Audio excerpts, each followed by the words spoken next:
खाल्ली पण नाही बघा. आणि पोंगा बघा आधी पोंगा खाऊन बघते कसं आहे.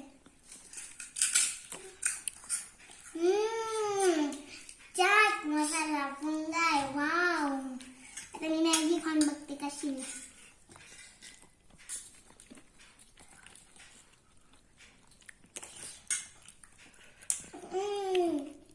मॅगी पण छान आहे.